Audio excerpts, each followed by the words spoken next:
Welcome back. I'm May Carey with Devil May Care, and today I'm going to be working on a new project.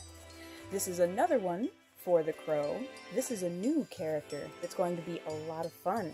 Check it out. This is Big Brother. He's the bad guy, and he's supposed to be, according to the director, somewhat Kingpin looking. The Kingpin from the comics. You know, that's a very iconic figure, a very strong image that everybody can kind of understand.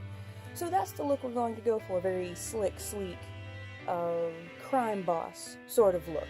But he is of a large build, so not this tiny, skinny, weedy little bad guy. He's a more imposing kind of bad guy. It's going to be awesome. But that does mean that we're going to have to be sizing up a pattern, which we now know how to do. But first, we've got to get fabric. So, to start with, and this, yes, I found the pattern that I'm going to be using. Isn't that awesome and wonderful? I got it for this one right here, which is the double-breasted pattern because he is supposed to be wearing a double-breasted suit coat. And something that you'll notice about him, he's got two different colors. Even though it's a suit, the jacket is not the same color as the pants. This was probably for logistic reasons and for just comfort of the actor reasons. I mean, pants are going to get dirty quicker than the coat will, and there's going to be action scenes and fighting scenes and stuff like that, so darker pants are going to hide dirt a little better. They're also, darker colors tend to be a little more flattering, so it'll be easier to get that sleek, tailored look.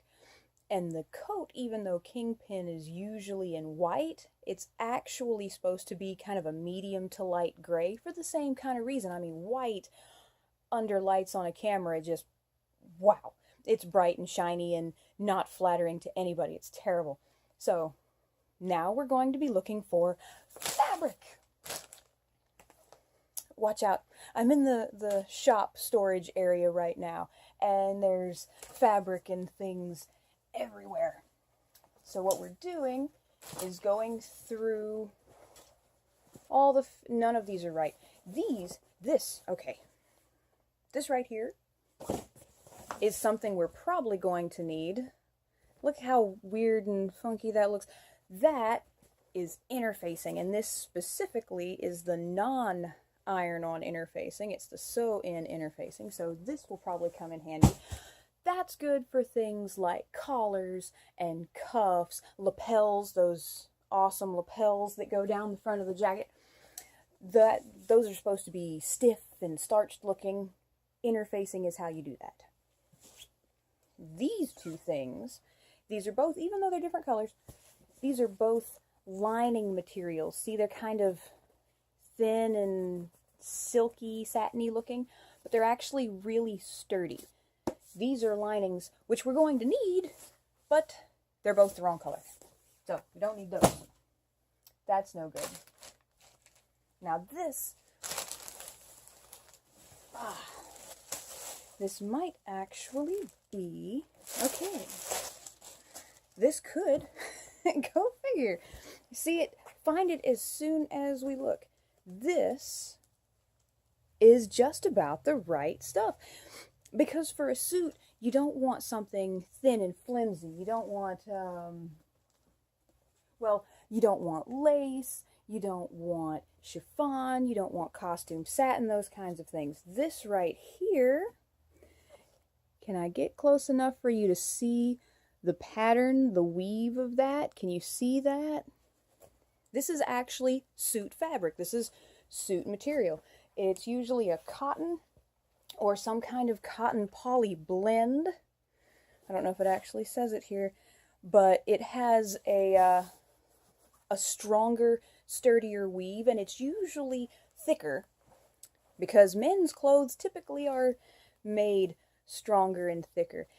But this isn't too thick. This is kind of a very light, it's called a hand.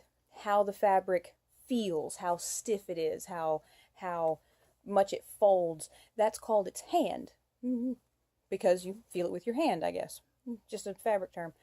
But this, for the kind of fabric that it is actually a fairly light hand. So that will be good for the coat, because we don't want it really heavy and really thick, and because that's going to be really hot and that'll be very uncomfortable for our actor. So we'll put that over there. And now we need probably about 5-6 yards of that. That looked like plenty, so we should be good there. It's a good thing to note, whenever you're buying fabric for your pattern, if you're going to upsize it, buy more, because the pattern that we have actually calls for, I think, 3 yards of fabric, but that's for a smaller size than what we're actually going to make, so you need to pad that. You need to up it a little bit to accommodate because if it's going to be a bigger garment, it's going to be more fabric. I mean, that makes sense, right? Okay, so now, if you'll come with me, we're going to move down this line here, and you can kind of look at some of what we're looking at. Let's see, look at that. Can you see that's twinkle. We don't need that. That's lace. Obviously, this is all the wrong color. What on earth is this? Oh, that looks like it might be a raw silk. That's cool. And everything's falling on me. Oh, here we go. Here we go. This that's up above me here is chiffon. Let me get that out of the way. Oh, yep, and there's this polka dotted stuff back here. That's really exciting. Obviously, all of this is wrong. None of this is the right stuff. So I'm going to need to get out a box. And when I say I need to get a box, this is what I'm talking about. Yep, that is all fabric that we have stored up there. It's supposed to be organized by color, and it is for the most part.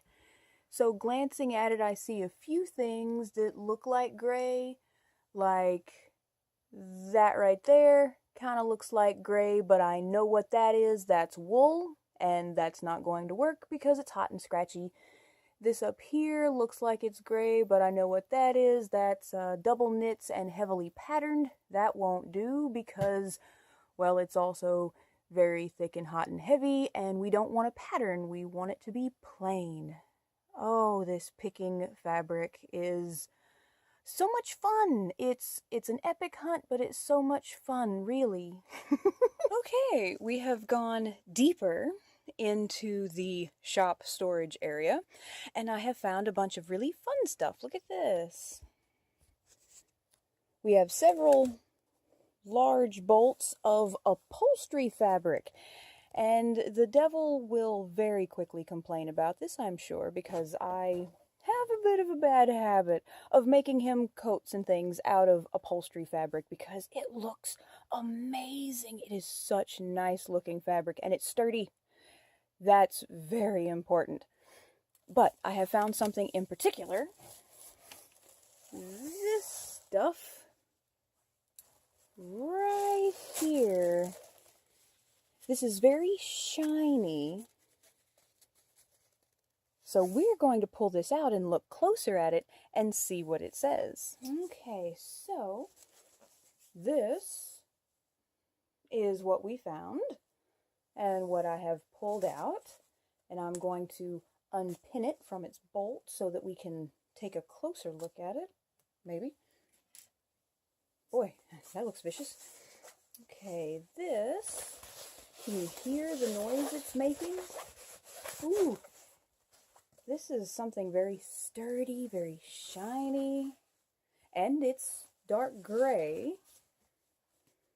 So this could, now I'm actually looking at it on there. It's almost got a leather sort of look. I don't know, that, it does look really rich though, like it belongs to somebody that's got some money.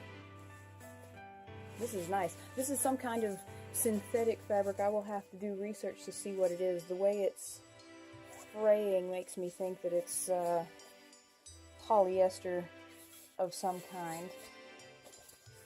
It's certainly not a satin, but it's trying to be. And it's got stiffness. I mean, really, really stiff, like maybe taffeta or something. I'll have to see if I can figure out what this is. But I actually really like the look of it.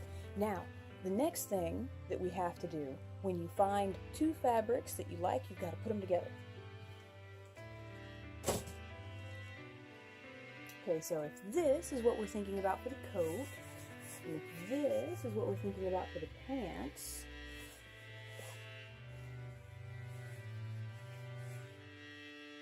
they actually look pretty good together, I think. What do you think? Well, there you go. Thank you very much for coming along with me on this epic hunt for the right fabric. I think we've found everything we need. Now I've just got to get to resizing the pattern so that I can make the outfit. You'll probably be seeing some of that too coming up in the near future. So keep an eye out for that. Check out some of the other videos that we have coming out all the time. We're doing stuff constantly, and be sure to hop over to our Redbubble page and check out some of our wonderful merchandise. Everything that you purchase there does go right back into helping Devil May Care and making wonderful stuff like this. Thank you again for joining me, and I'll see you next time.